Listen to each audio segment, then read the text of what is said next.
Good evening. This is just a short presentation where I will try to explain what is systemic team coaching process as taught to us by Global Team Coaching Institute. What is a team?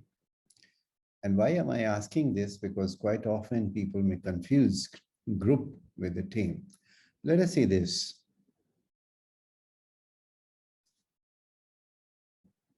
Is it a team or a group? Just because some people share the objective, that doesn't mean that it is a team. Now see the next one. Are you a team or a group? If people in the team are not team players, it is not a team. Now the question arises, what is team? And how do we define what is a team? First things first, of course, the purpose has to be there. But the purpose of the team is not certain particular goal, but to continuously co-create greater beneficial value with and for all their stakeholders. That's an important aspect. Now, when we talk about teams, as we have seen in the previous two slides, there can be working groups. But working groups become a high performing team under certain conditions, which also we will talk about later. Now, let's see what are the team effectiveness derailers. Do some of them resonate with your situation?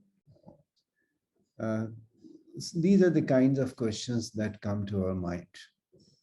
Just read that.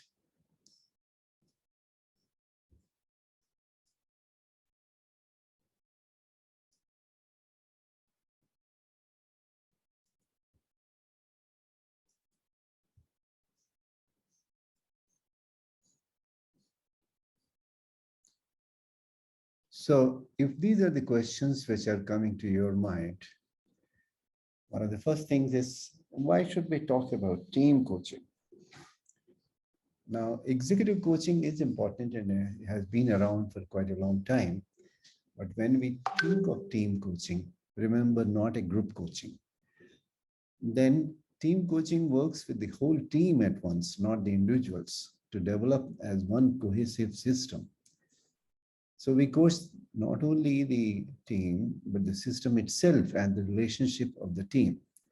Both are important aspects to bring the leadership team to peak effectiveness. Now, what is the difference between a team coaching and individual uh, coaching? First of all, team coaching helps the team become self-aware and authentic. It defines the team purpose and priorities, helps understand the environment and team process, identifies and tackles barriers to performance, builds capacity to manage conflict positively, builds a team learning plan, builds team trust and collective self-belief, and at the end, the team should be able to coach itself, making the job of team coach redundant. So it must be able to acquire the skills of team coaches. It is a known fact proven through many research studies that team coaching is a very powerful lever for enhancing performance of teams. Now, there are two things very important when we think of team coaching. One is the three horizon thinking. When we are working with the team, we help the team not only to focus on the business, immediate business as usual, and to innovate for tomorrow, but think about how do we bring in radical change and how do we prepare ourselves for unforeseen challenges? For example, we have had COVID, Ukraine war.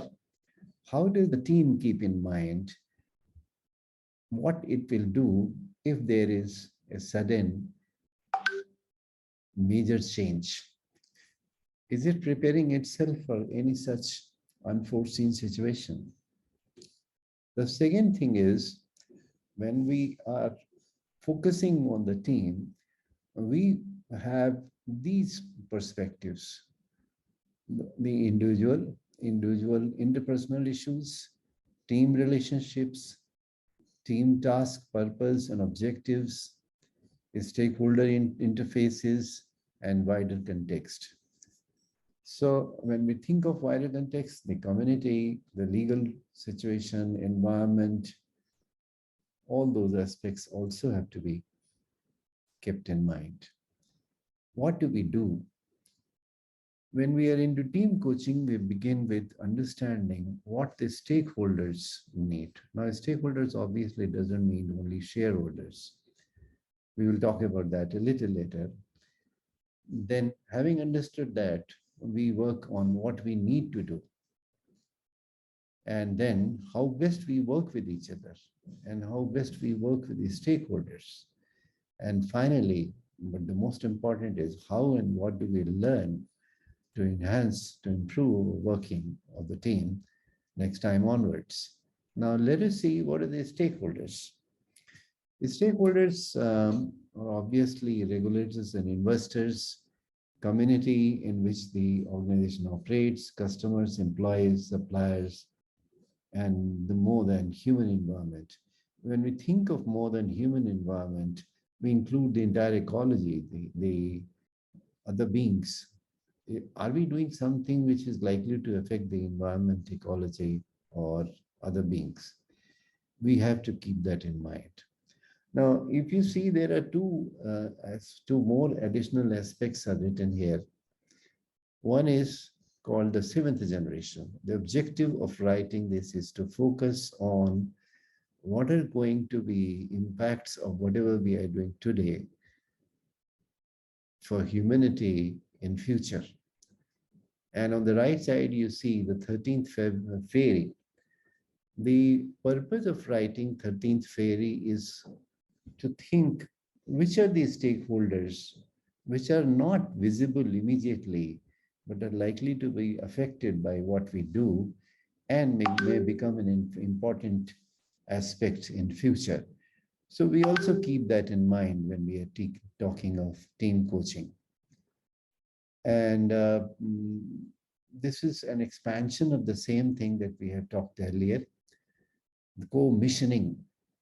Co-missioning is why this team is there.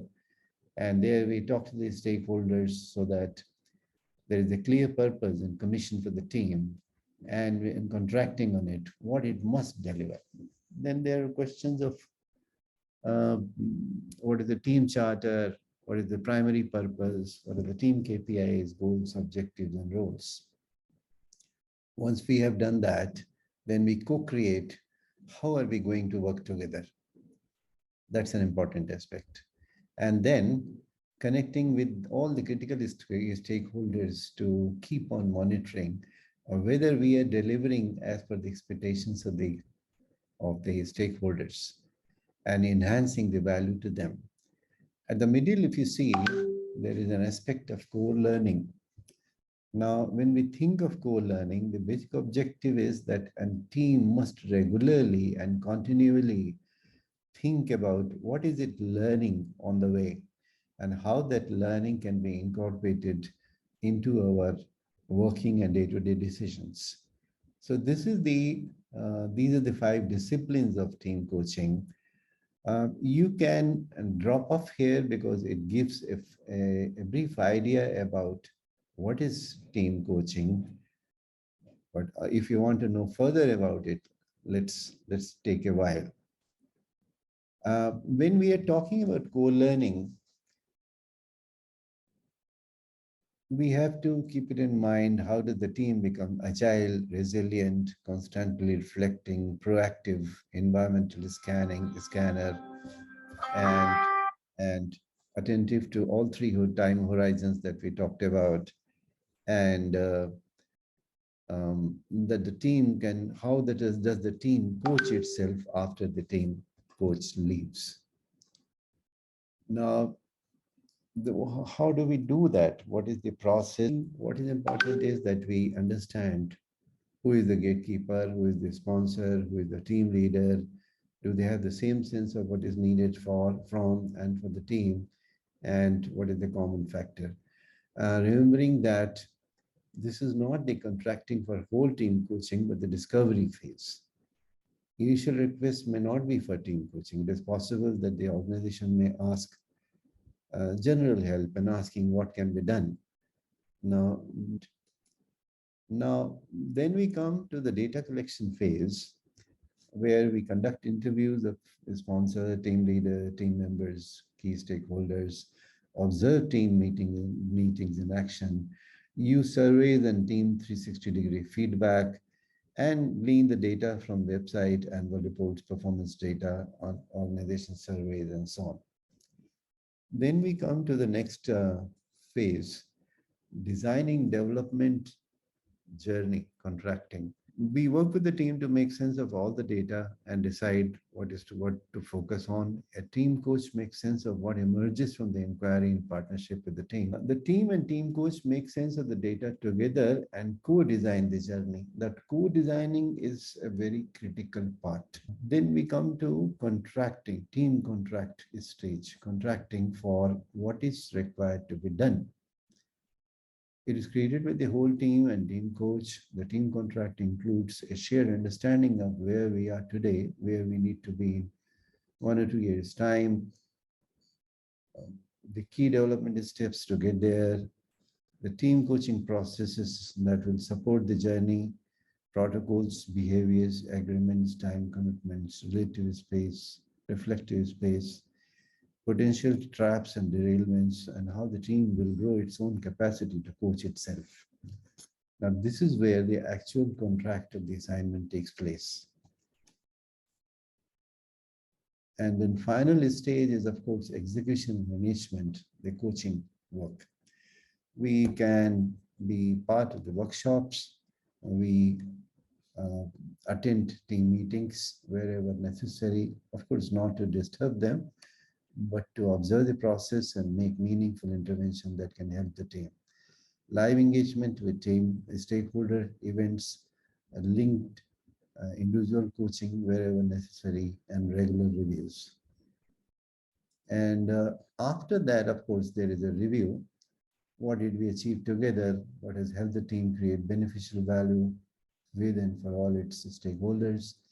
Rerun the questionnaire or the survey to see what has changed. Help the team design their next stage of development and how they can self-coach and manage, and how will they build learning processes into business as usual. As Peter says, team coaching does not end. It just transfers from the team coach to the team leader and the team. This is all we wanted to talk about team coaching. Thank you for your patient listening.